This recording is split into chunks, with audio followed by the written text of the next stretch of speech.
record your talk. So welcome to Tuesday Topics. Today, it's all about DKA. What is it that we need to appreciate and understand? So in the most basic level, for those of us who are, we are CCRN, we've studied for CCRN, PCCN, CEN, whatever N you study for, typically we're going to separate the kinds of patients that we see into type 1 and type 2 diabetics.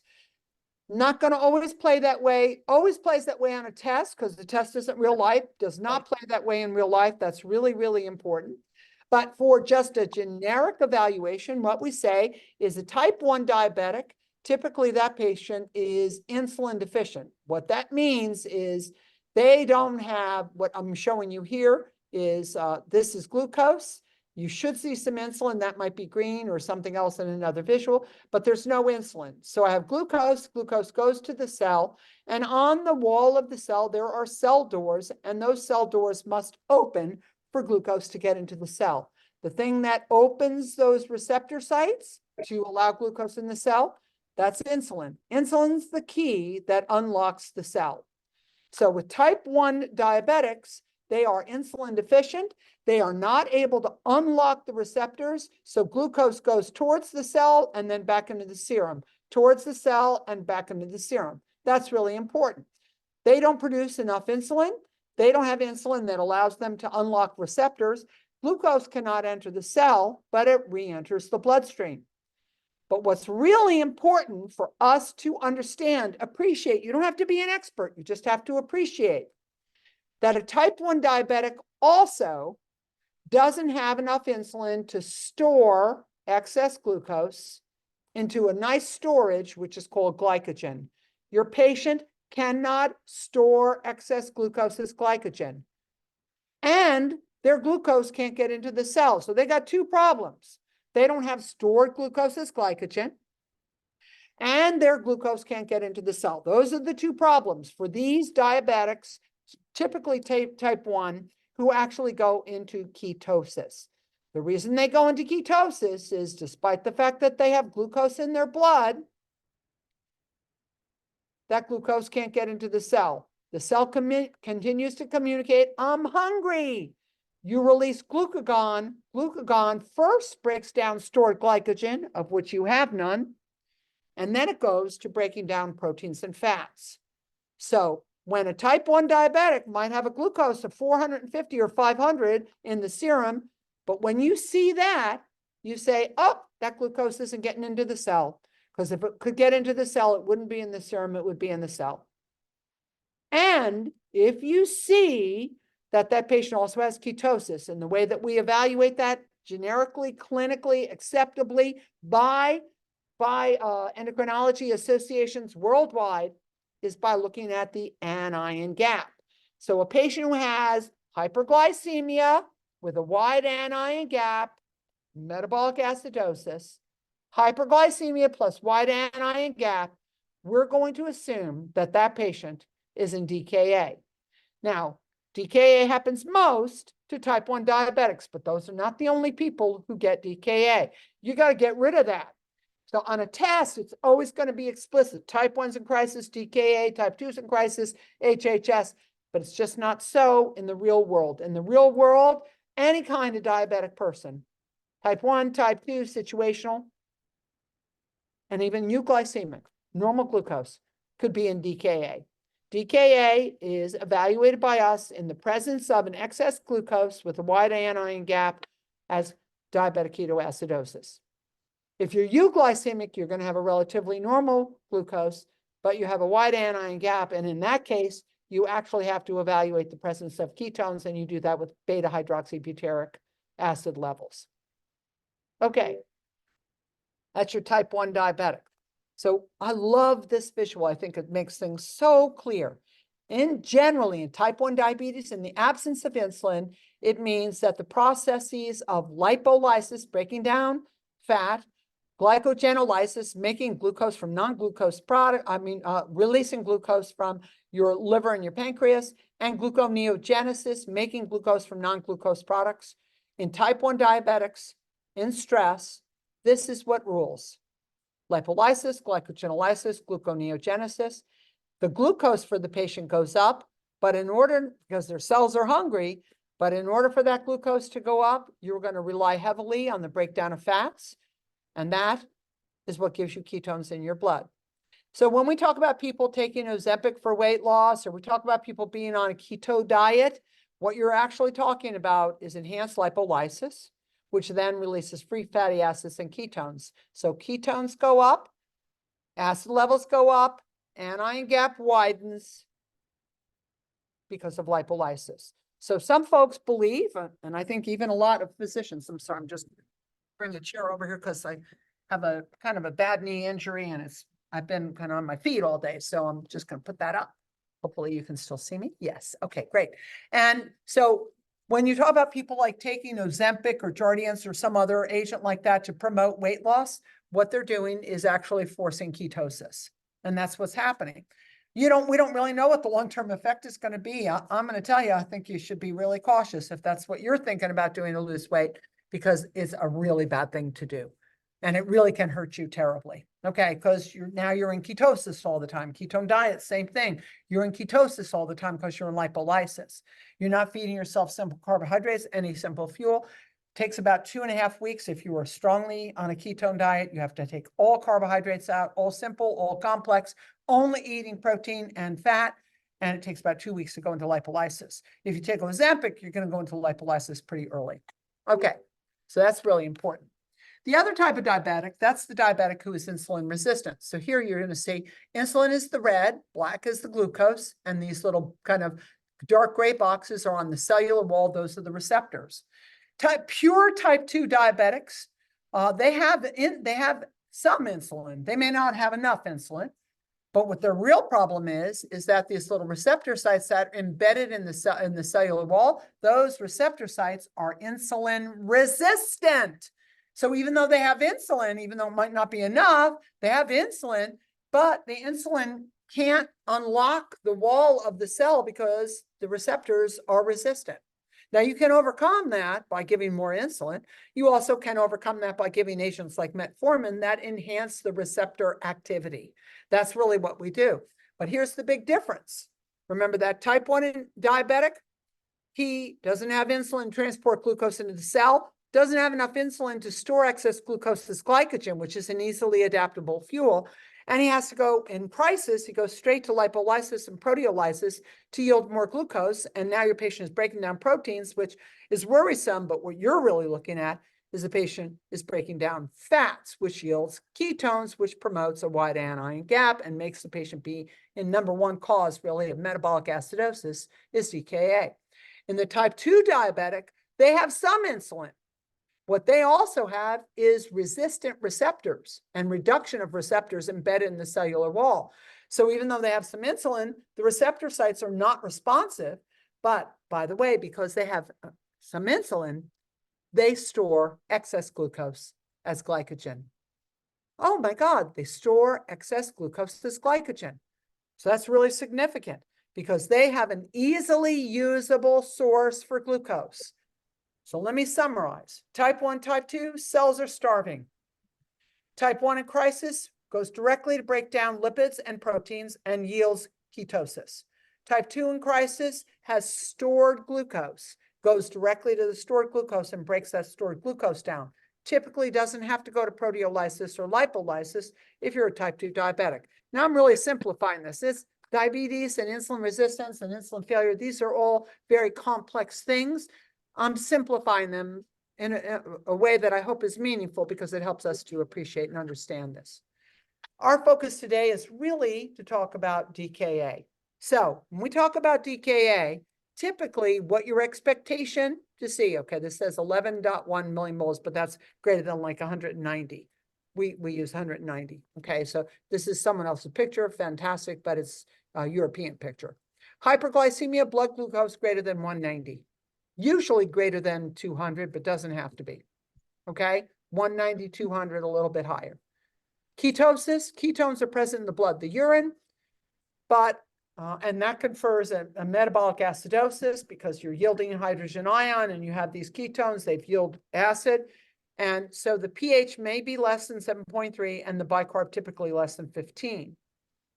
But the way we look at those patients, they come into the ED, they're hyperglycemic, and they have a wide anion gap. We're assuming, until proven otherwise, that our patient is in DKA. If everybody would remember to mute themselves, I'd really appreciate it. Thank you so much. Mute yourself. Very good. So the triad, the classic triad of classic DKA, hyperglycemia, metabolic acidosis, and ketosis. Of course, that's not really true in today's world because of our evolution of medications, which we'll talk about a little bit later.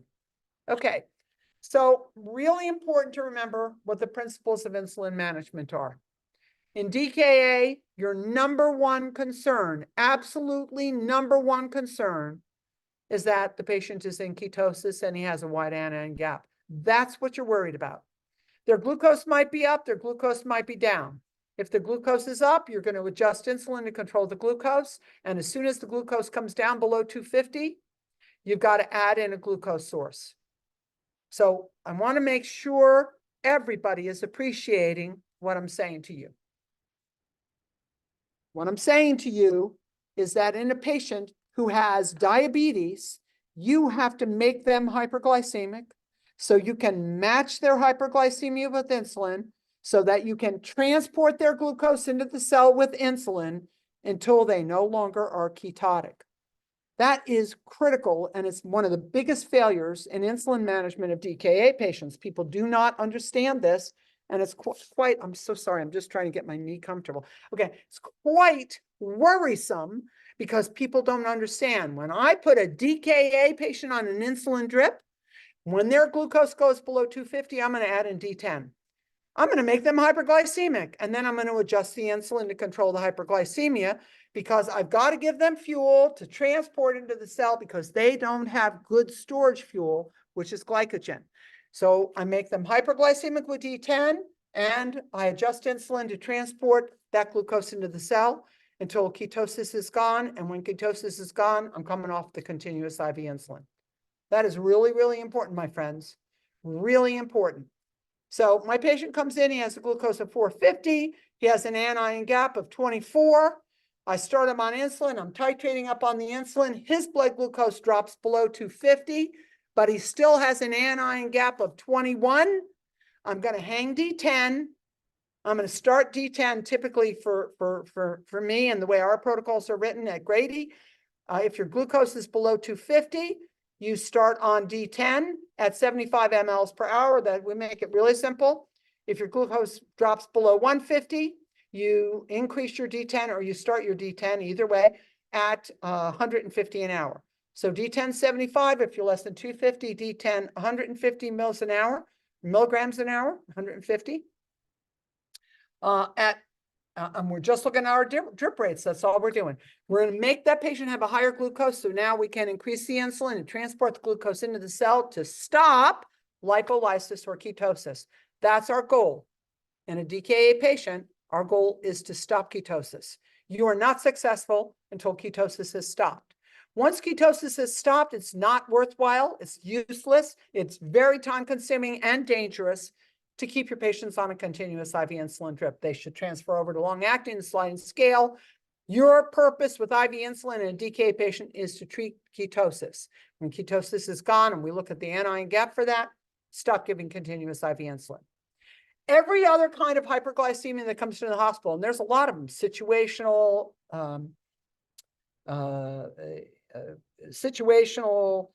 type 2 hyperglycemia, incidental hyperglycemia. So typically it needs to be sustained greater than 180 times 2 in a 24-hour period.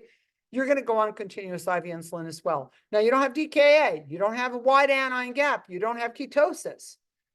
And you probably either don't have a known diabetic history or you are a type 2 diabetic. So it's really important when you're admitting patients or talking about patients, you're giving a report. It's important to say what their diabetic history is. Are they type 1 or type 2? Okay. Type 2 diabetics, typically our number one control is to give their glucose under control. But we don't know how quickly a patient is going to respond to the insulin that we administer. So we hang continuous IV insulin and we also administer a continuous carbohydrate source. That would either be tube feeding to goal, a parenteral feeding that does not have insulin in it, or It's for us, it's D5LR at 40 cc's an hour, a very low dose of glucose just to protect your patient from hypoglycemia. In both cases, it's very important to remember that glucose gets passed by the kidney, and glucose is a hyperosmolar agent, so you're passing it out of your blood into your tubules and then ultimately into your bladder and then ultimately out as urine, and every molecule of glucose pulls water. So if you are in DKA or you are non-DKA and you're in crisis, you are dehydrated. And typically, a DKA patient might need 4 to 8 liters of fluid replacement, usually normal saline. That's fluid. That's not carbohydrate source. That's fluid. Carbohydrate source is D5 and D10. Fluid is normal saline or lactated ringers or plasmolyte. Non-DKA patients, especially if their glucose greater than 600, they probably need 8 to 12 liters of fluid. And they need that pretty quickly. So we're going to do, within the first 24 hours, we're going to replete that fluid. Okay? Really, really important. So they both need volume, they both need insulin, but the focus is different. In DKA, I want to obliterate ketosis, and by golly, I'll make you hyperglycemic in order to do it, because if I increase insulin, your glucose is going to drop. So I've got to give you glucose to match the increase in insulin. And that's what I'm going to do. I'm going to keep you consistently on a drip until, on an insulin drip and a D10 drip, until your ketosis is gone, and then you're done. Now, that's really critical. That's vitally and profoundly important. And a lot of us don't understand that. So I'm just showing you a simple visual just to say, here's a patient whose blood glucose is 158. He's on 1.5 units of insulin an hour. Don't worry about anything else. Okay. 158 has an anion gap of 17. So a normal anion gap is 12 plus or minus 2. So your patient has an anion gap. So we're assuming, because he has a diabetic history, we know the patient, he started with his blood glucose around 400. Right now at 158, he's on D10 at 75 an hour continuously. When he drops below 150, I'll increase his D10 to 150 and keep him on that continuously till his gap is narrowed and I can turn the insulin off. As soon as gap is narrowed, I need to turn off the insulin. I'm going to say that again. As soon as your gap is narrowed, you should turn off the insulin. Okay? Now, you can't do that without a doctor's order. You got to talk to your doctors, and you got to say the gap is closed. So we should take the patient off continuous IV insulin. Here's a patient with a normal gap, right? Blood sugar is 132. Patient's on 1.8 of insulin. This is kind of dropping him to a lower level. That's okay. It doesn't matter. It's just the concept. But his gap, you can see here, is 10.3. So it's a normal gap. So this patient's receiving D10. This patient is receiving D5 at 40 an hour. D10 right now at 75 an hour. D5 at 40 an hour.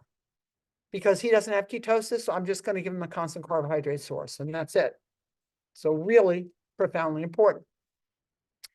Critically ill patients typically, usually with hyperglycemia, what we're going to do is differentiate them. Do they have ketosis or not? That's the first question. Ketosis or not? If you've got ketosis, we signify that by the wide anion gap. If you've got ketosis, you're going to go on insulin.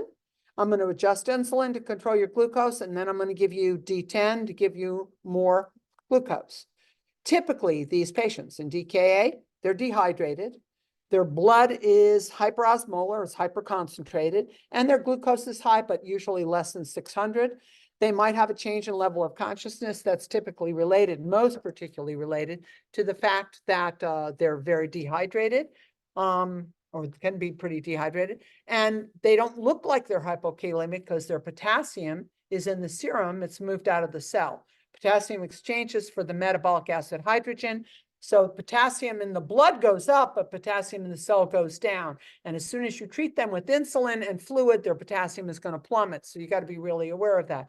You got to use insulin for these patients. You can't treat a ketoacidotic patient with long-acting sliding scale. They have to go on continuous IV insulin. You must use insulin, and they're in crisis, so you must use IV insulin. Now, if you're a non-DKA patient, you just might be hyperglycemic, but maybe you don't have any other problems, you can go on continuous IV insulin, or you might get sliding scale long-acting. It depends on your providers. I would always recommend, always recommend continuous IV insulin. It's the best way to get patients under control. But if they are in crisis, that they're going to be in hyperglycemic, which means glucose is high, Hyperosmolar, which means they're volume depleted. Syndrome, we call it today, HHS. Used to be called 5 years ago. Some folks on here I know have been around for more than 5 years. 5 years or more ago, we used to call it HHNK or HONK, hyperglycemic, hyperosmolar, non-ketotic, HHNK, or HONK, hyperosmolar, hyperglycemic, osmolar, non-ketotic, HONK. But now we don't call it either one of those. Now we just say HHS, which is hyperglycemia, hyperosmolarity, and a syndrome. Typically, they may have some acidosis that's from hypovolemia. They are very, very, very dehydrated because their glucose is usually greater than 600, which means they've almost urinated themselves to death. They're profoundly hypovolemic, okay? So they have very significant, profound marked hyperglycemia, greater than 600, 800, 1200, 1500, 2000, 2500, 3200. Never seen higher than 3200. That's the highest I've ever seen. They need insulin. They need insulin and they need continuous IV insulin. That overcomes their receptor site desensitization, and it also gives them more insulin because they have a relative insulin deficiency. So that's really important, my friends. It's really important when we're thinking about how we're going to treat it. Both of them in crisis, anybody who's sustained hyperglycemia in crisis needs an insulin drip. Period. End of discussion. Sorry, Charlie, makes things harder for you sometimes. Increases your work. You got to worry about all your calculations if you're not using an electronic methodology or a web-based methodology. But both those patients need insulin drips if you want them to survive. They both need insulin drips. Now, this is a little bit complicated, but it's such a beautiful visual and has such a great explanation. So I just want to use this if that's okay with everybody. I'm not going to explain everything. I'm just going to explain a few things because it's such a really great visual. Okay, so if I have a lack of exogenous insulin and I get sick and I've got physiologic stress, that physiologic stress is first and foremost is going to cause an autonomic response. That means I'm going to release adrenaline and noradrenaline, which actually is going to ultimately cause a insulin resistance. So epinephrine and norepinephrine cause insulin resistance at the cellular level. That it also increases the breakdown of your glycogen. So when you don't even think a patient is diabetic and you are titrating up on epinephrine, norepinephrine, it's most usual to see that your patient now has hyperglycemia because epinephrine and norepinephrine, that's adrenaline, is epinephrine, noradrenaline is Levophed, norepinephrine. Epinephrine and norepinephrine actually cause insulin resistance and the breakdown of stored glycogen. So your patient will become hyperglycemic. Even if they weren't to begin with, they'll typically be hyperglycemic if they're on epinephrine and norepinephrine. And those are major factors in the breaking down of glucose and the stimulation of glucagon. So glucagon actually promotes the breaking down of proteins and lipids. Okay. Over here, when you look at this other component, when you're under physiologic stress, you excessively release growth hormone and cortisol. These also cause a decreased sensitivity to insulin, and your patient is hyperglycemic. So you see, somebody tried to make this really simple. It's not simple because everything ends up here with hyperglycemia. They also typically go into gluconeogenesis. That means that ultimately they're releasing ketones. So don't worry about all. It's a really big slide.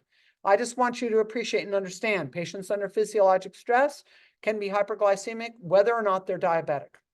And patients who have hyperglycemia under physiologic stress, if you don't give them insulin, you are putting few little extra nails in the possibility of their coffin.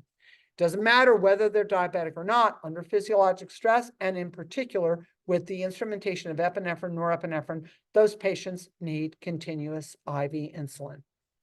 Okay. So really, really important.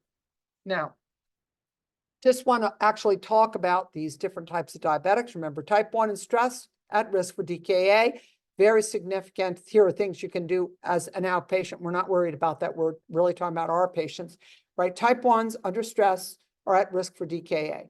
Type 2 diabetics under stress may have some insulin, may be able to break down stored glucose, have a very high glucose, but they still have DKA, okay? So type 2 diabetics may have insulin, they may not have insulin. So we don't really know. We just say, okay, type 2 diabetic, always look for DKA. Just because you're a type 2 diabetic doesn't mean I don't look to see if you have DKA. DKA is the way I'm going to evaluate you, is with a wide anion gap, okay? So type 2 diabetics may have some insulin, they may have no insulin, but they're typically insulin resistant, okay? These are the dietary factors that put them at risk. And then this other one, which is really, really interesting. And this is called LADA. It's latent autoimmune diabetes of adults, LADA. This one is interesting because these are patients that you might see that come into your unit. They don't have a history of diabetes. They go to a doctor. They don't have an elevated hemoglobin A1C, but they're hyperglycemic and in ketosis. They don't have a history, okay? Typically, this is something that evolves. It's what most people would call situational diabetes. They don't know the patient. They're young. They're pretty athletic. Their BMI is less than 25, so they're not morbidly obese. They might be a little overweight, but they're not morbidly obese. But they, in your care, have an increased risk for DKA. So whenever you have acidosis, you need to actually evaluate, is this DKA? And you probably, on that patient, you need to draw beta hydroxybutyric acid in order to help you differentiate. That's what tells you whether or not the patient has ketosis. Then I want to cover up this last one. This one is the one I'm actually probably the most concerned about. And this is patients who are on SGLT2 inhibitors. That's the newest class of oral antihyperglycemic agents, been approved most particularly for type 2 diabetics. They come into the ED and they are altered. They feel really sick. They may be vomiting. They might be diaphoretic. You look at their glucose and the glucose is normal, but they actually have a wide anion gap. When they have a wide anion gap and the glucose is normal, you have to do a beta hydroxybutyrate measurement, butyric acid measurement, butyrate, to see whether or not they have ketosis. Not uncommon for these patients to come into the ED with a normal blood glucose, but in ketosis. So let me ask you a question. I'm going to ask you a question. I'm not asking you to respond, but I want you to think about what the answer is. In a person who comes in, they might be young, they might be relatively young, they come in, nausea, vomiting, dehydration, just not looking very well. Most of the time, we're going to do blood glucose. We see the blood glucose is normal, but on your chemistry, we see that your anion gap is wide. After we see your anion gap is wide, we're going to look for the 4 most common reasons for that wide anion gap, 3 most common reasons for the anion gap. There's a lot more, but the 3 most common: lactic acidosis, ketoacidosis, renal failure. So typically, in the ED, wide nets are cast on these folks. So typically in the ED, they're going to look at a lactate level, they're going to look at a beta hydroxybutyrate level, and they're going to look at the history of the patient. If that patient is taking an SGLT2 inhibitor, you always are going to do a beta hydroxybutyrate measure. Okay, so here are the most common ones. Now, there's more now, right? Ozempic and some other things. So these are agents that most patients I see are on Farxiga or Jardiance. Some of them are on Synjardy, but I'm not really that familiar with the other ones. These are the ones that I'm used to seeing. These are SGLT2 inhibitors, and your patient presents with euglycemia and ketosis. Okay, so what does that mean? It means that what you gave them is working, and it's working too well. They can't manifest an increased glucose, so they've gone straight to lipolysis. And if you're not paying attention, they're not going to do very well. They're not going to fare very well. They might not die, but they're not going to fare very well under your care. Okay, so you've got to be really aware of that. So with that SGLT2 inhibitor, SGLT2 inhibitor, I just want you to understand that basically what actually happens, that the patient can actually have an increased release of glucagon from the pancreas. That stimulates an increase in the counter-regulatory hormones like epinephrine, norepinephrine, growth hormone, glucagon, and they go strictly to lipolysis because basically they don't have enough insulin. So, and that's from the medication that you've given them that decreases the insulin, increases the glucagon, increases responsiveness at the cellular level. And so now they're going to break down free fatty acids, which yields ketosis, but they're also euglycemic, right? They've wasted glucose, they have volume depletion, they have intercurrent sepsis and other metabolic stressors.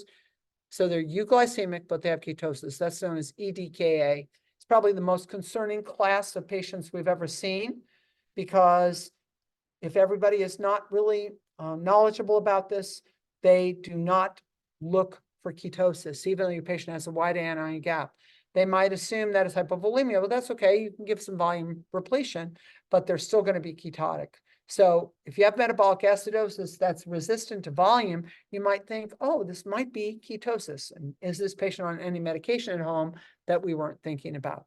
Okay, so here's the problem. Can't just look for a wide anion gap here, right? So I'm going to say, I should put a box over that. So I tell you if the gap is greater than 14. But if your ketones are elevated, you have a low bicarb, you have a low pH, and you have a low blood sugar, always important to ask patients what kind of meds you're taking at home. Hopefully somebody brought the meds in. We can look at them. We can discuss it. We can call endocrine. We can look it up on the internet. Does this medication cause ketosis? Metformin can cause ketosis too.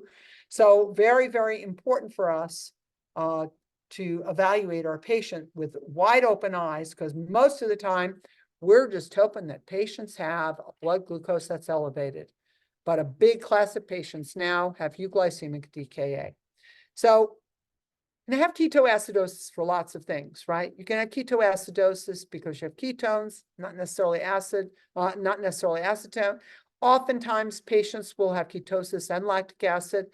Lots of times when we have patients who have alcoholic ketoacidosis, not because of insulin, it's because they are actually dehydrated, malnourished, and they are breaking down their fats. And that's a direct effect from alcohol. Okay, so really, really important. So all ketosis states share an absence of insulin and unavailable glucose. So glucose accumulates in the blood, doesn't get to the cell. Patient releases glucagon. Glucagon promotes the breaking down of proteins and fats. It's called gluconeogenesis to actually yield more glucose. But that lipolysis converts fatty acids into ketones, frees the metabolic acid known as hydrogen, and that's why your patient has a wide anion gap. And the way to treat this, of course, if we're a known diabetic or a suspected diabetic, is by the administration of insulin.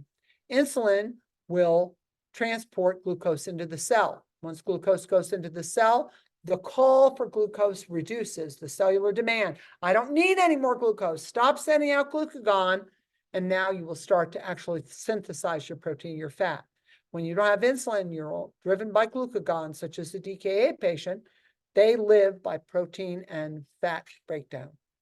So that's a really important concept. That's what they share.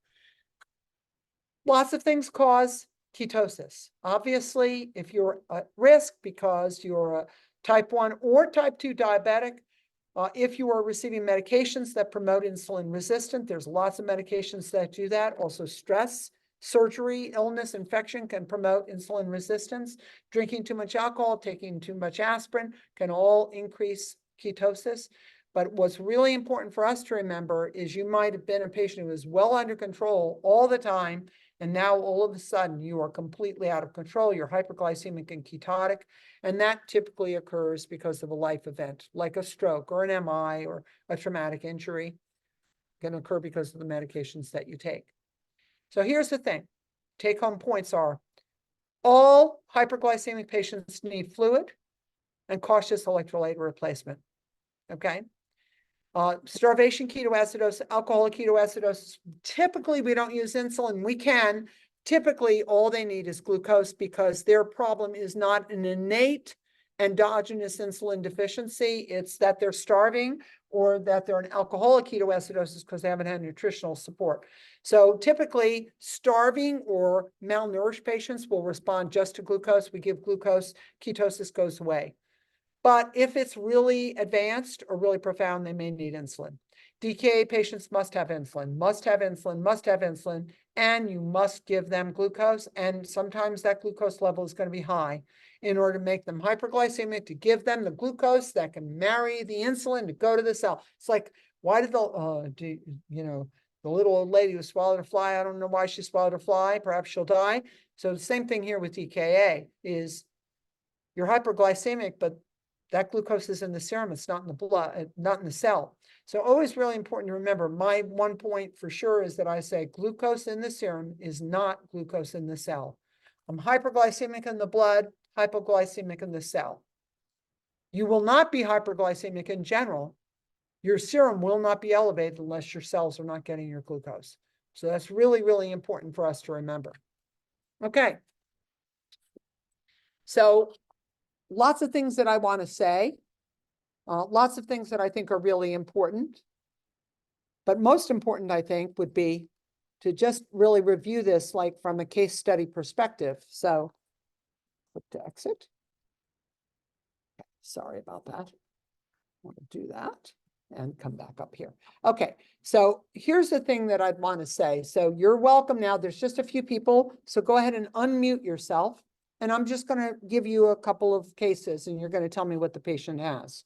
Okay. Known type 1 diabetes history. Glucose level, 588. Anion gap, 24. Does this patient have DKA, yes or no? And unmute yourself so you can answer. Yes. Yes, Yes. Olivia? Yeah. Eugenia? What do you say, Yeah. Eugenia? Unmute, Eugenia. Yeah. Yep, okay. Betty? Yes. Sue? Yes. Okay, so good. You're right. Patient has DKA. They've got a wide gap. They've got a high glucose. Their potassium is also 6.6. You start giving them volume and you start them on insulin and titrate per your protocol, whatever your protocol is. You'll titrate per your protocol. Here we use an electronic web-based situation that tells us how to adjust our insulin. Over the course of the next 4 hours, your patient's blood glucose is now 148, but their gap is 20. Are they still in ketosis? Yes or no? Olivia? Yes. Betty? Yes. Sue? I'm not sure about that. Okay, good. Thank you very much. Eugenia? Do you still think they're in ketosis? I think because of the anion gap. So the answer is what? Yes? You think they are, yes? Yeah, under the protocol, yeah. Okay, so fantastic. Okay, so here's the thing. Your patient lost a lot of volume, so they could have a wide gap because of lactic acidosis, but they have a diabetic history and they have a wide anion gap. So you're going to assume you can validate that by drawing a beta hydroxy. That's the only way to validate that they're spilling ketones, right? We used to look at ketones in the urine. We look at ketones in the blood with the beta hydroxybutyrate. That's what tells us about butyric acid. That's what tells, same thing. That's what tells us if the patient is ketotic. I need to confirm it. I'm going to draw a level, a beta HB level. Okay. That's fine. You need to draw that. That's fine. But until that time, you're going to continue on insulin. Can you keep your patient at the current blood sugar level and keep them on insulin? Yes or no? Betty? You can, but you have to have the. Oh, sorry. Go ahead. That's okay. Betty? Yes, you can, but you need a sugar sauce. You need a sugar sauce at 148. Okay, good. Everybody agree? Yeah. And Sue, Olivia, what were you Yep, going to yep. say? Same thing, Olivia? Yeah, I was gonna say you can keep them on the insulin drip, and you should because of their gap, but you need to make sure that you have dextrose running. If Okay, their and blood the sugar is dextrose that 140. you're going to run is going to be D10. You got to give them a higher level of dextrose than D5, right? So by our protocol, that'll be 150 an hour of D10. That's our protocol. That may not be your protocol, but you know what? If you're somewhere other than here, you need to make sure you've got a good protocol that says when you have a patient who has a wide anion gap, who has a diabetic history, when their glucose is normal, but they still have a wide gap, you add in a carbohydrate source, and that carbohydrate source has to be a higher level, not D5W, but D10. Okay, good, excellent. You're going to titrate. You want to make your patient hyperglycemic. So the next time you look at the blood sugar, now the blood sugar is 270.